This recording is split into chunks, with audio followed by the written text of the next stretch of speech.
Hola, buenas noches, familia, amigos que nos sintonizan en la Brújula de Mamá. Mi nombre es Lucía Ramírez. Les doy la bienvenida a su espacio, su canal. Les recuerdo, para quienes son la primera vez que nos ven, les recuerdo que este es un espacio multidisciplinario donde tenemos diversos temas en apoyo a la vida de los padres, desde temas de maternidad, salud infantil, productos infantiles, actividades, juegos y también temas de educación y crianza, entre otros. Y bueno, el día de hoy vamos a hablar justamente sobre la parte de salud infantil, muy importante para nuestros hijos. Y para esto vamos a tocar un tema que toma relevancia en estos días, que es justamente las enfermedades respiratorias. Y quiero agradecer en especial a la doctora Karina Garrido, que nos da su tiempo para aclarar todas nuestras dudas sobre este tema de enfermedades respiratorias. Quiero también invitarlos a que aprovechen y que nos manden sus dudas, por favor. Y bueno, déjenme presentarla. Ella es la doctora Karina Garrido. Ella es egresada de la Universidad Veracruzana, es pediatra neonatóloga, certificada por el Consejo Mexicano de Pediatría. Y bueno, pues bienvenida, doctora, muchas gracias. Hola, muchas gracias por la invitación. Es un gusto poder estar el día de hoy con ustedes, poder conocer, informar y compartir con más familias. Pues muy bien, doctora. Vamos a comenzar y para esto me gustaría que nos pudiera comentar de manera general sobre las enfermedades infecciosas respiratorias más frecuentes en los niños.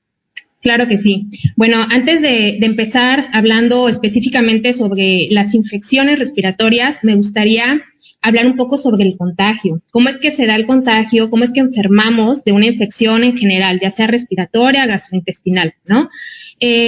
Las infecciones generalmente van a ser, por ejemplo, una persona que está enferma y que tiene gripa, por así decirlo. Entonces, es una persona que tose, que estornuda y a lo mejor está en contacto con una persona sana. Si la persona enferma tose y estornuda y no se cubre, la persona que está platicando con ella puede inhalar las partículas que contienen el virus, y van a entrar a su vía respiratoria, donde van a empezar a replicarse. Esa es una manera y es la manera directa, por así decirlo, a través de una persona enferma a una persona sana.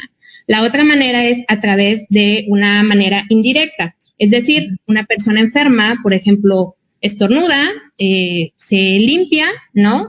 Con un paño, no lava sus manos y luego va y toca la puerta o abre la puerta. Y luego llega una persona sana y abre la perilla de la puerta que está contaminada, por así decirlo, y después lleva las manos hacia la cara sin lavárselas, ¿no? Esa es una manera indirecta, porque está haciendo a través de un objeto, a través de un fomite, ya sea una puerta, un objeto, alimentos incluso, ¿no? Estas son las maneras en las que podemos contagiarnos.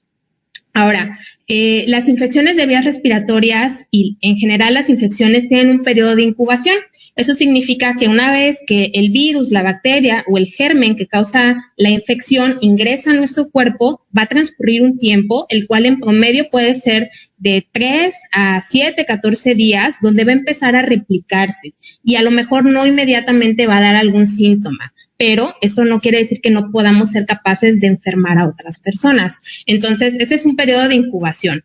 Posteriormente se presentan los síntomas en los cuales en las infecciones respiratorias van a depender de qué área está afectada. Para nosotros son infecciones de vías respiratorias altas cuando abarca nariz, senos paranasales, garganta y la laringe, que es donde están nuestras cuerdas vocales donde hablamos, y también se pueden incluir las infecciones del oído.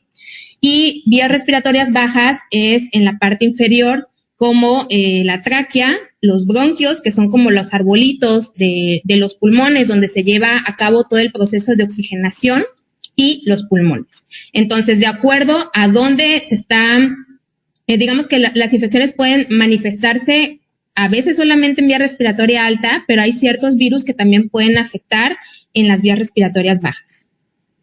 Ok, de acuerdo. Entonces, para resumir un poquito, para quienes están conectando, de las enfermedades respiratorias se pueden transmitir de dos formas, ¿no? De la manera directa, cuando uno estornuda y no se tapa, o indirectamente, como bien también ya conocimos justamente por el COVID lamentablemente está de moda, es de manera indirecta al tocar algún objeto contagiado por la persona. Exacto. Ajá, hay enfermedades altas si se llevan a cabo en la parte superior de nosotros hasta la garganta, o las bajas, que son los bronquios. Este tipo de enfermedades, dependiendo si son altas o bajas, ¿tienen alguna gravedad? Es decir, ¿las bajas son más graves que las enfermedades altas? Sí, muchas veces los virus pueden ser, digamos, los mismos. Los virus generalmente a nivel de vías respiratorias altas, los más frecuentes son adenovirus, rinovirus, podemos tener virus de parainfluenza. El 90% de infecciones respiratorias, sobre todo en niños menores de 5 años, van a ser causadas por virus. Entonces, los virus tienen un periodo de tiempo de vida y después de este periodo de tiempo, digamos, se acaba la vida, se finaliza y digamos que se mueren, por así decirlo, ¿no? Entonces, no siempre se va a requerir de dar algún medicamento para matar este virus. Muchas veces, la gran mayoría de las veces, nuestro sistema de defensa es capaz de combatirlo y por eso el tratamiento va encaminado a los síntomas. Y como comentaba en cuestión de la gravedad, sí, si tenemos afectación a nivel de la vía respiratoria baja, pues vamos a tener más complicaciones porque se asocia con una mayor dificultad para respirar. Entonces, en general, las vías respiratorias altas nos pueden causar secreción nasal, que es como pues el moco, ¿no? Que empezamos a producir, que la mayoría de las veces inicia como un moco transparente, como agüita, y con el paso de los días este moco puede cambiar el color, puede volverse amarillo, puede volverse verde, y esto no es sinónimo que requiramos algún antibiótico. El moco cambia porque se van agregando células que están tratando de combatir este proceso infeccioso. Entonces es un mecanismo de defensa de nuestro cuerpo el que cambia el color, por así decirlo. Podemos tener secreción nasal, podemos tener estornudos, podemos tener lagrimeo en los ojos, podemos tener dolor de cabeza, fatiga, malestar general, fiebre. En niños a veces también hay presencia de úlceras en la boquita o lesiones como llaguitas en lo que es labio, encía, lengua. No todos los virus los causan, pero también puede ser un síntoma que se manifieste. Y cuando hablamos, por ejemplo, de infecciones de vías respiratorias bajas, pues los síntomas son más severos, ¿no? Podemos tener ya compromiso ventilatorio, un paciente que ya empieza a respirar muy rápido, que le cuesta trabajo respirar, un paciente que cuando respira se le sume el pecho, se le marcan las costillas, la respiración, por ejemplo, no va pareja, o sea, respiramos y nuestro tórax y nuestro abdomen se mueve al mismo tiempo. En niños, algo que ocurre es que como que van disparejos, el pecho va diferente que la pancita. Esto se llama disociación toracoabdominal y también puede haber quejido. Se oye como que el niño se queja, como que algo le duele, pareciera que algo le duele, pero es la dificultad para respirar que está presentando. O algún silbido, ¿no? También. Exacto. A veces podemos tener también cuando hay afectación de los bronquios, algo que se llaman sibilancias, que es que por la inflamación de los bronquios y la producción de moco que puede haber en este nivel, se ocluyen el calibre de los bronquios. Los bronquios son como una tubería, como un tubito, ¿no? Entonces, a veces, ahí se ve mi mano, ahí está. A veces, por la presencia de moco, el calibre de este tubito disminuye y eso hace que pues no haya una adecuada oxigenación y por lo tanto se escucha como una inflamación, se escucha como un chiflidito. Algo que las mamis dicen es que le chilla el pecho, ¿no? Y eso es algo como muy característico. Otros datos son que los niños pueden tener fiebre muy alta, el niño luce mal, luce decaído, puede haber vómito, puede haber dolor abdominal. Entonces, los síntomas son más severos, por así decirlo, cuando ya hay compromiso de la vía respiratoria baja. Hay muchas enfermedades que empiezan con síntomas de vía respiratoria alta y que posteriormente los niños empiezan con dificultad para respirar. Entonces, por eso es súper importante que podamos identificar cuáles son los datos de alarma o de gravedad cuando el niño los presenta e inmediatamente acudir a valoración con nuestro pediatra o a un área de urgencias. Ok, muy bien, doctora. Y antes de pasar justamente a esos datos de alarma y complicaciones, me gustaría nada más si nos pudiera como aclarar, de acuerdo a los síntomas, ¿cómo es que se define si un niño necesita antibiótico o no? Ok, depende mucho del germen. para nosotros los antibióticos son para matar, digamos, a las bacterias. Entonces, en niños, como comentábamos, el 90% son causadas por virus y no van a requerir un antibiótico. El dar en estos casos antibióticos innecesariamente pueden afectar la microbiota. La microbiota son las bacterias buenas de nuestro cuerpo que tenemos a nivel de nuestra garganta, a nivel de nuestro sistema digestivo, a nivel de nuestra piel y que tienen funciones específicas que nos van a ayudar, ¿no? Son organismos que conviven con nosotros y hacen simbiosis con nosotros. Entonces, el dar innecesariamente los antibióticos puede causar alteraciones. ¿En qué casos podríamos sospechar que nuestro niño pueda requerir un antibiótico? Un niño que, por ejemplo, la fiebre es muy alta, que ya demoró más de 3 días la fiebre y el niño luce mal, luce decaído, que tenga dificultad para respirar, que además presente ganglios, ¿no? Tenemos bolitas en nuestro cuerpo a nivel del cuello, a nivel de la parte posterior de la nuca, a nivel de las axilas, a nivel de las ingles. Entonces, muchas veces cuando tenemos estos ganglios inflamados, que se llaman adenopatías, puede ser también un dato de un proceso bacteriano. O cuando niños, por ejemplo, que tienen un cuadro de garganta, una faringitis o una faringoamigdalitis, que vemos que presentan a veces como un puntilleo rojo en el paladar o un exudado. No es específico de algo bacteriano, pero la edad aquí nos orienta. Niños mayores de 5 años con un cuadro que afecta su estado general, que tienen fiebre persistente, tienen dolor de cabeza y en ausencia de escurrimiento nasal, de tos y de lagrimeo ocular, muy probablemente sea algo bacteriano. Si tenemos escurrimiento nasal, tos, fiebre, dolor de cabeza, lo más probable es que sea algo de tipo viral. Y no requiere antibióticos. Y que no vaya a requerir antibióticos. E incluso hay ocasiones en las que, no sé, o sea, también llega a dar esto de la diarrea. Yo lo he visto a veces con mi hijo y en esos casos también necesitaría un antibiótico, ¿no? No, los virus son, digamos que son unos bichitos que pueden afectar diversas partes de nuestro cuerpo. Entonces, pueden afectar a nivel respiratorio, con los síntomas que ya comentamos, pueden afectar a nivel gastrointestinal, con vómito, con diarrea, e incluso a nivel de la piel podemos tener la presencia de algo que se llama exantema, que es como un salpullido, como que se pone roja la piel o como que nos salen ronchitas. Entonces, todos estos síntomas son síntomas que se asocian a algo viral. Y generalmente el vómito y la diarrea pues pueden asociarse también a este proceso infeccioso viral y no necesariamente significa que sea algo que requiera antibiótico. Ok, perfecto, gracias. Y hace rato comentaba sobre la fiebre, porque este tema pues es muy delicado, especialmente para los niños. ¿Nos podría platicar, o sea, qué pasa, en qué momento se considera como febrícula, en qué momentos es fiebre, qué pasa si superan los 40 grados? ¿Qué hay que hacer? Ok. El término de febrícula ya realmente no lo utilizamos. Fiebre para nosotros es 38 o más de temperatura. Idealmente debe ser tomado con un termómetro axilar. Hay que evitar utilizar los termómetros de mercurio porque pueden, si se quiebran, se rompen, pueden ser tóxicos también. Y pues lo ideal es que sea axilar la temperatura, que se tome mayor de 38, consideramos fiebre. A veces pensamos, o bueno, los papis suelen pensar que el que la temperatura sea muy alta es sinónimo de que es algo que requiera un antibiótico y la realidad es que no es así. Hay muchas infecciones virales que se manifiestan con fiebre alta los primeros días,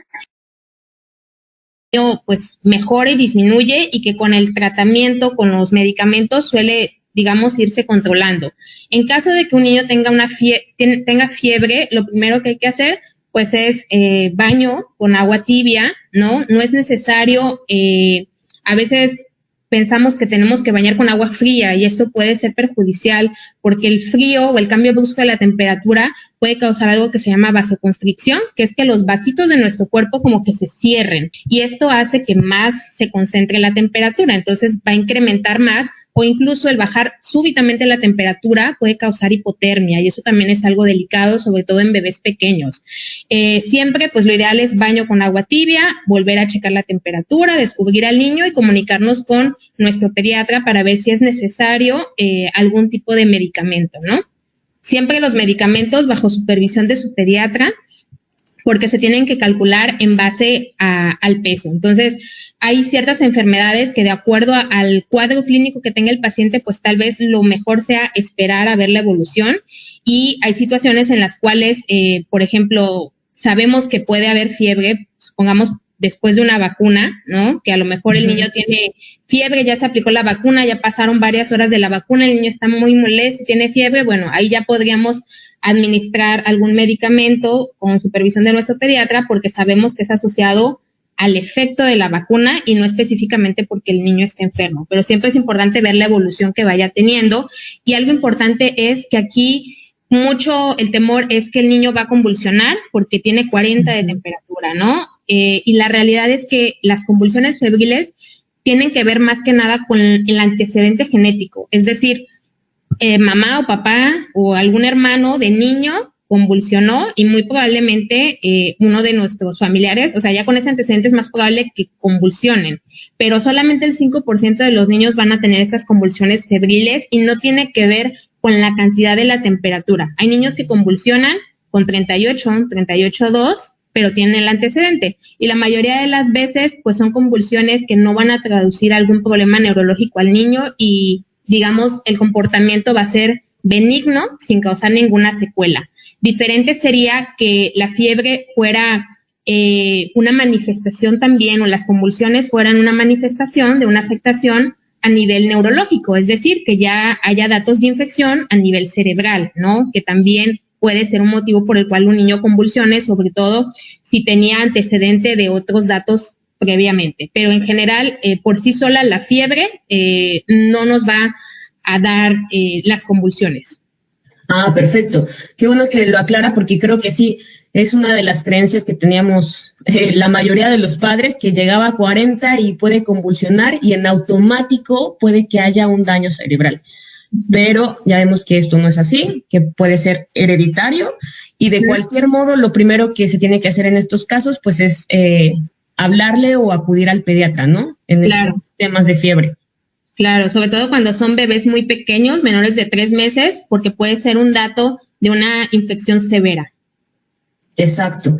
Y justamente esto de infección severa, ¿en qué momentos estas enfermedades respiratorias llegan a complicarse? ¿Cuáles son esos signos de alarma que incluso requieren hospitalización los niños?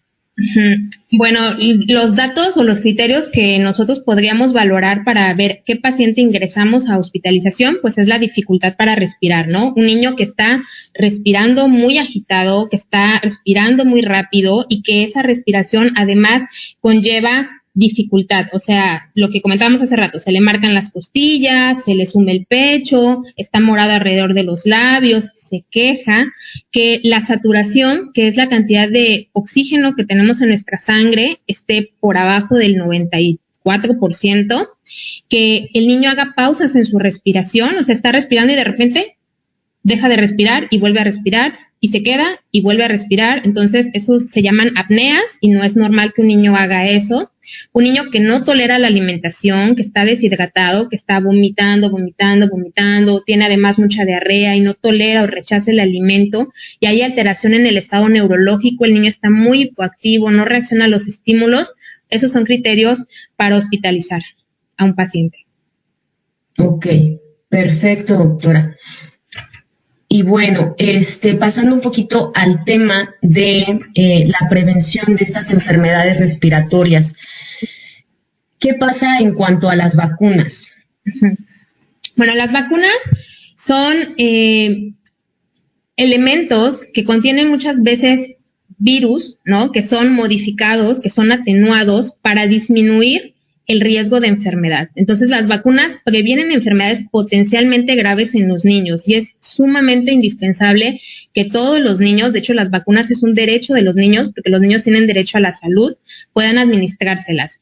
Hay varias vacunas también que nos van a disminuir el riesgo de enfermedades como, por ejemplo, la tuberculosis miliar, que es la tuberculosis que afecta a nivel del sistema neurológico, hepatitis, rotavirus, algunas infecciones como neumonías, como alteraciones neurológicas también. Y algo importante también aquí es que digamos, hay un esquema nacional de vacunación, que es el que se aplica de manera gratuita en todos los hospitales, pero hay 3 vacunas que también se recomiendan aplicar y que se pueden aplicar de manera privada, como son varicela, hepatitis A y meningococo. Entonces, las vacunas previenen enfermedades potencialmente graves en los niños, y algo importante ahorita, porque estamos en temporada, es la aplicación de la vacuna de influenza, ¿no? Ahorita, con esto del COVID, pues quisiéramos todos que hubiera una vacuna, y en el caso de la influenza también es una infección viral que puede condicionar neumonía, que puede condicionar complicaciones graves. Tenemos la vacuna y a veces no se aplica, ¿no? Entonces, súper importante que cada año, ahorita en temporada de octubre a febrero es la temporada de vacunación contra influenza, se la apliquen a sus niños. Se puede aplicar a partir de los 6 meses y en caso, es de manera anual, perdón, y en niños que todavía no se pueden aplicar las vacunas porque son menores de 6 meses, pues es súper importante que los papás, los cuidadores, quienes conviven con el niño, estén vacunados para así disminuir el riesgo de que el niño esté expuesto al virus de influenza. Ok, perfecto. Qué bueno que lo menciona porque sí, luego hay muchos papás que a lo mejor justamente esta vacuna se omite y hay ocasiones en las que me parece que la aplican en las escuelas, pero si no están yendo a la escuela, pues que busquen en su centro de salud esta aplicación, ¿no? Así es, súper importante. Ok, y doctora, también aprovechando que comentó sobre la influenza, y el COVID, ¿cuáles son estos síntomas, por ejemplo, distintivos en niños entre estas dos enfermedades y qué tanto ha visto el padecimiento de COVID en los niños? Bueno, a veces es un poco difícil poder establecer un diagnóstico, ¿no? Nosotros nos basamos como médicos en la clínica del paciente y realmente la severidad que el paciente vaya teniendo va a depender del tratamiento que nosotros vayamos proporcionando. Como son enfermedades virales, los síntomas pueden ser parecidos. Podemos tener en niños escurrimiento nasal, tos, dolor de cabeza, fiebre. En el caso del COVID puede haber diarrea, puede haber vómito. En niños más grandes puede haber pérdida del olfato, pérdida del gusto también, y puede haber también una afectación a nivel de vías respiratorias bajas que ya se traduce con dificultad para respirar o neumonía. Algo en niños también que es de lo más grave, que afortunadamente en niños la mayoría de los casos suelen ser asintomáticos, pero no sabemos qué casos pueden tener gravedad, qué casos van a cursar con síntomas leves o qué casos no van a tener síntomas, entonces lo mejor es prevenir. Pero también hay una afectación muy grave que es el síndrome de inflamatorio multisistémico, que es que se produce una inflamación en varios órganos del cuerpo. Hay una inflamación a nivel cerebral, a nivel de los vasos sanguíneos, a nivel de los riñones, a nivel del sistema digestivo, y eso es lo más grave en niños, ¿no? Aquí lo más recomendado, pues, es evitar que los niños se enfermen, porque no sabemos qué niños pueden tener complicaciones, y aquellos niños que ya tenemos factores de riesgo, como los bebés pequeñitos, que son bebés menores de 1 año y que son inmaduros de su sistema de defensa todavía, niños que tienen asma, niños que tienen enfermedades del corazón o niños que tienen obesidad también, pues con mayor razón debemos de cuidarlos a todos los niños, pero con mayor razón a los niños que tienen más factores de riesgo.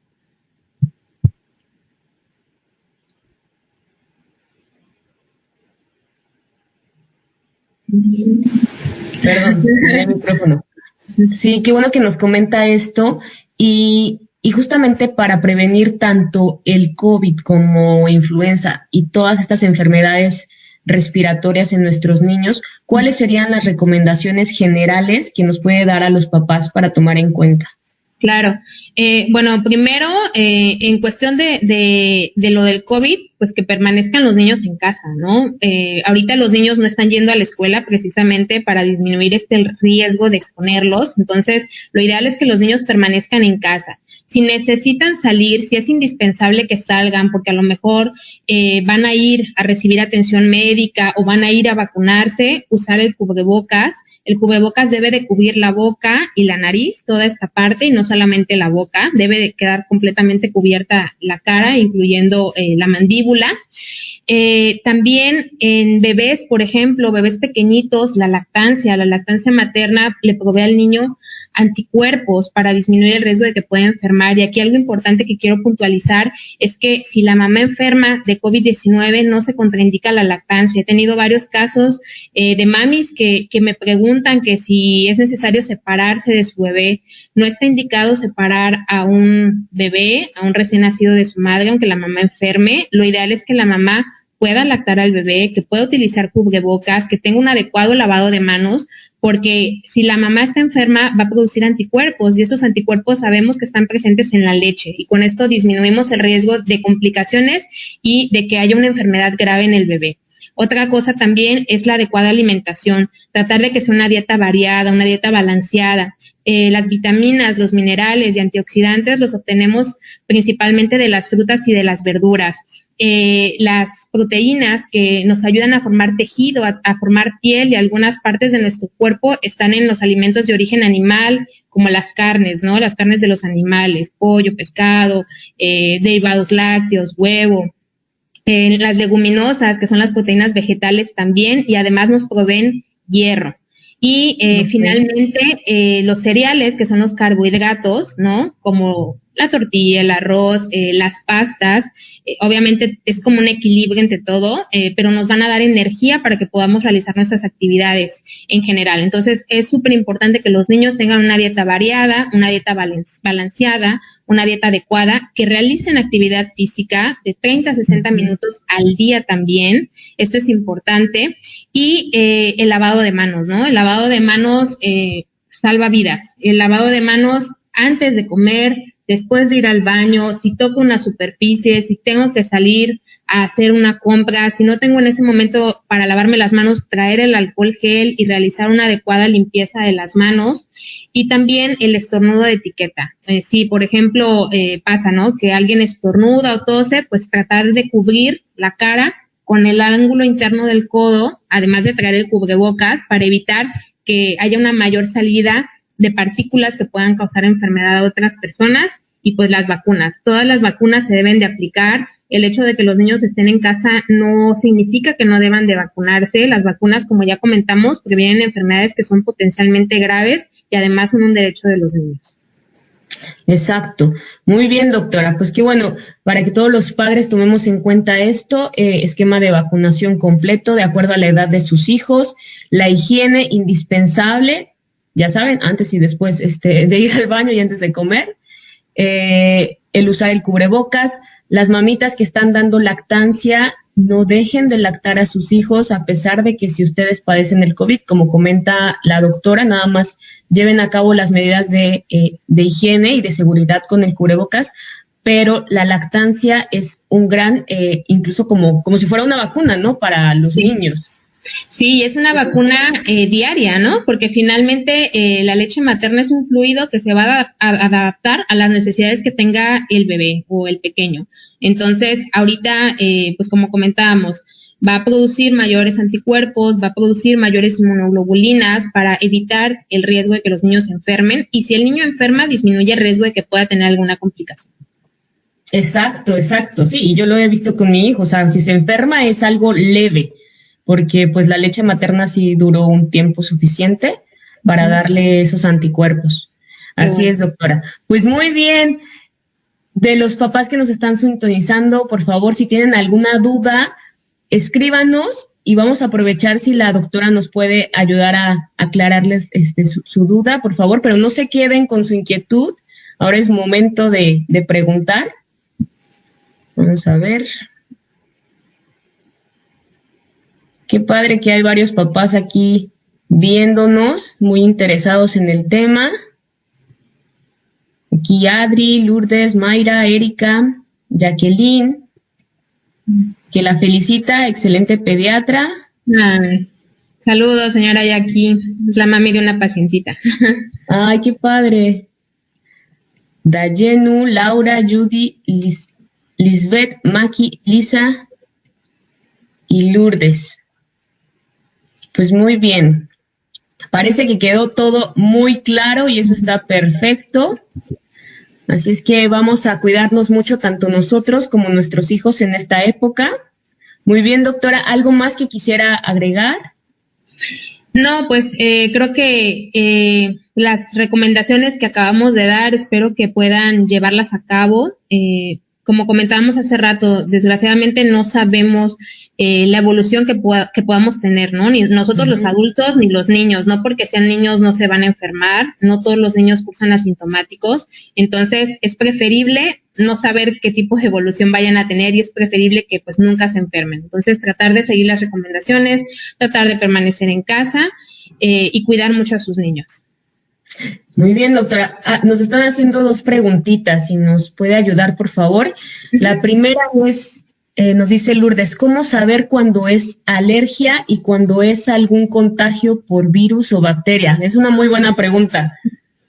Pues muchas veces cuando son alergias, depende mucho también del tiempo de evolución, ¿no? Generalmente cuando son infecciones virales o bacterianas es un inicio súbito, es un inicio agudo y generalmente puede haber fiebre acompañándose, además de mayor malestar. Y en el caso de las alergias, pues hay varios tipos de alergias. Tenemos rinitis alérgica, dermatitis atópica y asma, por ejemplo. Me imagino que se refiere más a la rinitis alérgica, que generalmente puede haber secreción nasal, que puede haber lagrimeo de los ojos y que puede haber tos, ¿no? Cuando hablamos de algo crónico, que generalmente es mayor de 4 a 8 semanas y que los síntomas son persistentes, es cuando debemos de sospechar en que sea algo alérgico. Cuando es algo de inicio agudo o de inicio súbito, que además se acompaña de fiebre, muy probablemente sea algo infeccioso. Ok. O además si se presenta más de las 8 semanas que dice, o si es frecuente a lo largo del año, me imagino. Así es, y también, pues generalmente cuando es así ya hay antecedente, ¿no? Generalmente las mamis, bueno, al menos yo lo veo en la consulta, me dicen, no, es que fíjese que cuando hace frío, más le da, o fíjese que cuando cambia el clima, más le da, o cuando es la temporada de primavera, ¿no? Que está el polen en su máximo apogeo, también es cuando más pueden presentar estos síntomas. Hola, parece que nos desconectamos. Ya, creo que ya. Listo. Nos quedamos en que cuando hay antecedente, ¿no? Para el tema de las alergias.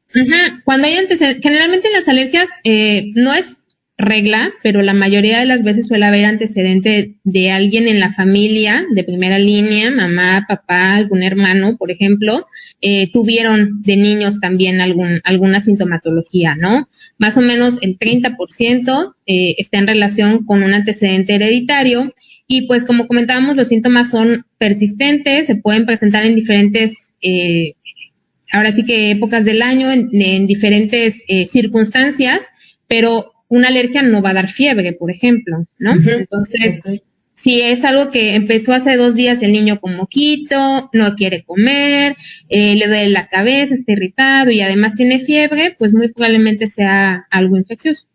Y en este tipo de infección, pues lo más probable es que sea algo de tipo viral, como ya comentamos, que es la mayoría de los casos, ¿no? Muy bien, exacto. Muy bien, Lourdes, espero que hayamos aclarado tu duda. Aquí tenemos también una duda de Adri, que nos pregunta, por ejemplo, en el caso de su hija, que cuando tenía 2 años le diagnosticaron un cuadro de asma y hasta ahora cuando corre o se ríe, tose. ¿Eso es normal? No, la tos puede ser un síntoma de asma, o sea, no porque no sean los síntomas muy persistentes o el niño no tenga dificultad para respirar, no significa que el niño está bien. Si la tos es crónica, una tos mayor de 8 semanas o se exacerba con alguna actividad física o se exacerba más, por ejemplo, en las noches y es todos los días, pues habría que revisarlo, porque a lo mejor no tiene la niña dificultad para respirar, pero la tos sí puede ser un síntoma y sobre todo si tiene el antecedente. Entonces aquí lo más recomendado sería que acudiera a valoración con su pediatra para que pudiera revisarla y ver si tiene algún dato de dificultad para respirar o al momento de que se explore y se ausculte con el aparatito que nosotros utilizamos, que es el estetoscopio, ver que no tenga las sibilancias o los chifliditos que comentábamos hace rato, ¿no? Que eso también puede ser algo que se presente en asma. Sí, aquí, ajá, de hecho ella comenta que a los 2 años le diagnosticaron el cuadro de asma. Entonces, en esos casos, nada más que se le recomendaría. Pues mi recomendación sería que fuera con su pediatra. Si la niña tose o se exacerba cuando hace alguna actividad física, pues no es del todo normal, sobre todo si es una tos en accesos o que le dificulta realizar sus actividades cotidianas. Eso pues tendría que revisarse en consulta. Ok, perfecto, doctora. Aquí una pregunta más, dice, ya. Clarisa nos pregunta sobre las vacunas que comentaba que se ponen de manera particular que no están en el seguro, que era la varicela, neumococo, me parece. ¿A qué edad se tienen que poner? Generalmente se pueden aplicar a partir del año. Ajá. Entonces, aquí es importante que ahora sí que se asesoren con su pediatra para ver si las tiene disponibles y se le puedan administrar a sus pequeños. Muy bien, perfecto. Entonces, estas vacunas, ¿nos podría repetir cuáles eran esas 3 vacunas, por favor? Varicela, meningococo y hepatitis A. Ok, esas a partir del año se pueden administrar a los niños. Ajá. Perfecto, doctora. Pues parece que ya son todas las preguntas. Y pues de verdad le agradezco muchísimo que nos haya dado su tiempo. Yo sé que los doctores son personas muy complicadas de encontrar. Sí. Me costó trabajo encontrar a la doctora, pero de verdad muchísimas gracias porque inmediatamente su accesibilidad fue así de manera genuina y luego sí, si se trata de ayudar a más papás, con gusto. Entonces esperamos tenerla próximamente en este espacio con algún otro tema para seguir ayudando a otros padres. Claro que sí, con mucho gusto. Y ya antes de terminar, me gustaría decirles que también es importante que no esperemos a que los niños se enfermen, también es importante que realicemos medicina preventiva, que llevemos a nuestros hijos al pediatra, de acuerdo a la edad que el niño va teniendo, es el seguimiento que se le vaya dando, porque en este tipo de consultas de control niño sano que nosotros llamamos, podemos detectar alteraciones oportunamente, ¿no? Podemos detectar fallas en el crecimiento, podemos detectar problemas a nivel cardíaco, a nivel pulmonar, a nivel del desarrollo neurológico de los niños. Entonces, no se esperen a que sus niños se enfermen, lleven un control con su pediatra para ver que todo esté normal y obviamente siempre que haya datos de enfermedad, no duden en acudir con su pediatra, ¿no? Ahora sí que la salud de los niños es una prioridad. Exacto. Sí, con lo que lo comenta, por favor, mamitas, papitos, no se confíen, sigan ese seguimiento mensual o anual también, de acuerdo a lo que les marque su pediatra, y que la vida de nuestros niños de verdad vale muchísimo y es como el parteaguas para tener una vida adulta sana. Así es. Entonces, pues muy bien, los dejamos, que pasen muy buenas noches y nos vemos la próxima semana. Gracias, doctora. Gracias a ustedes. Luego. Hasta luego. Bye. Si te gustó este video, dale like y comparte. Y no te olvides en suscribirte a La Brújula de Mamá, donde podrás encontrar una gran cantidad de tips y recomendaciones de diferentes temas que nos serán de utilidad a lo largo de nuestra vida como padres.